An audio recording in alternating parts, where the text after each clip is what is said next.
एक समय की बात है, एक राजा की रानी बहुत ही कोमल थी।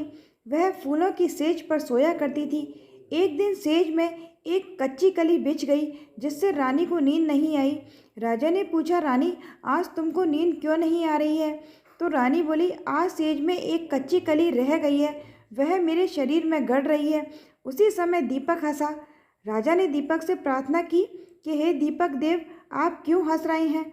उस ज्योति स्वरूप दीपक ने उत्तर दिया कि अभी तो रानी कच्ची कली के कारण ठिसकती है, कल सवेरा होते ही जब सिर पर बोझा ढोवेगी तब इसका क्या होगा? राजा ने पूछा, क्या तुम मेरा भविष्य देख रहे हो? मेरे जीते जी ऐसा कैसे हो सकता है? तब दीपक ने उत्तर दिया कि ऐसा ही होगा। उसकी ऐसी भविष्यवाणी सुनकर राजा ने अपने मन में कहा कि देववाणी असत्य नहीं हो सकती। रानी को अवश्य ही बोझा ढोना पड़ेगा, परंतु यह कैसे हो सकता है? यदि मैं इसको जीते जी समुद्र में बहा दूं तो ये बोझा ढोने से बच जाएगी। राजा ने उसी समय रानी से कहा, चलो हम तुमको तुम्हारे पियर भेज दें। रानी तैयार हो गई। तब राजा ने उसे संदूक में बिठाकर एक नदी में बहा दिया। वह नदी समुद्र में ऐसी जगह जाकर मिलती थी जहाँ उस राजा के बहनोई का राज्य था। समुद्र से मोती की सीपें निकाले जाने का राजा का ठेका था। रानी का संदूक बहता हुआ उस राजा के पास पहुंचा। तब राजा ने मल्लाहों को हुक्म दिया कि संदूक को मेरे सोने के कमरे में रख दिया जाए। संदूक राजा के शयनगार में पहुंचते ही रानी ने देखा कि राजा इस संदूक में क्या लेके आए हैं। वह फौरन उसे देखने के लिए खड़ी हो गई। रानी ने देखा कि उसके भीतर एक सुंदर लड़की 16 श्रृंगार किए हुए बैठी है।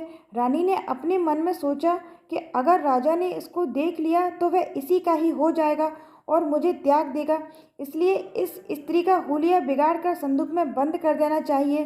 तदनुसार उसे रानी ने जेवर कपड़े उसके उतार कर मैले कुचैले कपड़े और फटे पुराने पहना दिए और संदूक को वापस बंद कर दिया। जब राजा महल में आया तो उन्होंने रानी से पूछा, क्या तुमने देखा कि संदूक के अंदर क्या है? रानी ने मना कर दिया कि मैंने नहीं देखा। तब राजा ने संदूक खोलकर देखा तो उसमें एक फटे पुराने कपड़े पहने एक स्त्री दिखाई दी। तब रानी ने कहा, ये तो कोई भिखारिन स्त्री लगती है, इसे कारखाने में भेज देना चाहिए, वहाँ लकड़ियाँ ढोती रहेगी और खाती पीती रहेगी। राजा ने वैसा ही किया और उसे कारखाने भेज दिया। एक दिन रानी की सहेलियाँ नदी में स्नान करके दशा रानी के डोरे ले रही थीं। उनमें एक डोरा अधिक था। वह इसी विचार में थी कि यह डोरा किसे दिया जाए। देवयोग में उसी समय वह लड़की वाली रानी वहाँ पहुँची। उन्होंने उससे कहा, बहन, यदि तुम चाहो तो यह डोरा ले सकती हो। रानी ने कहा, मुझे डोरा लेने में कोई आपत्ति नहीं है, लेकिन मुझे तो जी भर के खाना ही नहीं मिलता, मैं इसकी पूजा कैसे करूँगी?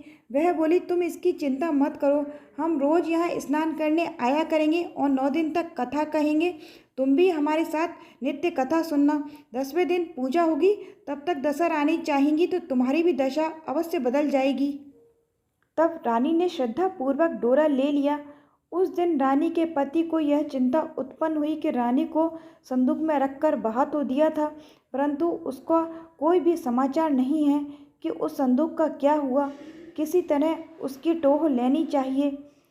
राजा एक नौका में सवार होकर नदी द्वारा यात्रा करता हुआ अपने बहनोई के यहाँ पहुँचा। जब वह लेटने लगा तब बहन से बोला कि मेरे हाथ पैर में बहुत दर्द है, किसी सेवक को बुला दो।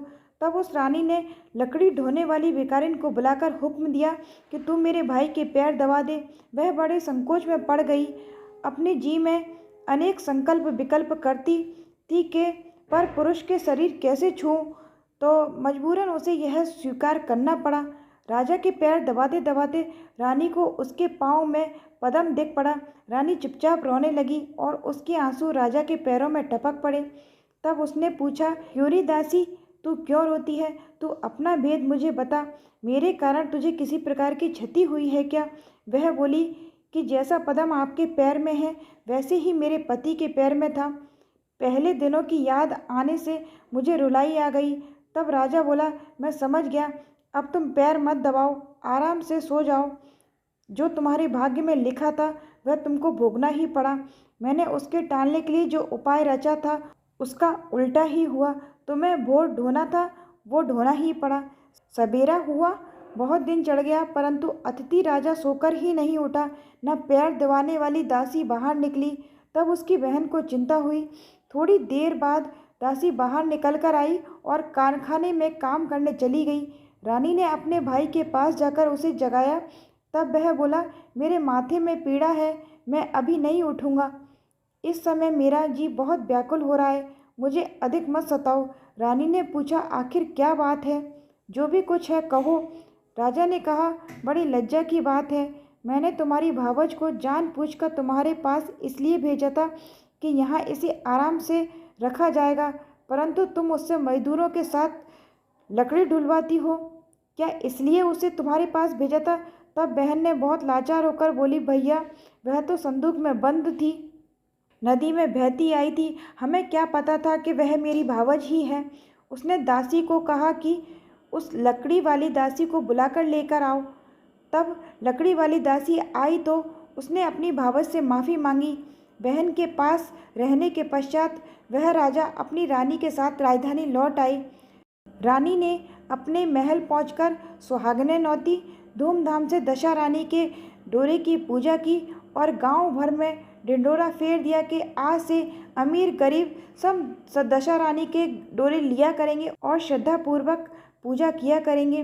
जिस प्रकार दशा रानी ने उस रानी के दुख के दिनों को सुख में फेर दिया, वैसे ही दशा रानी सभी के सुख के दिन लेकर आएं और सभी का कल्याण करें।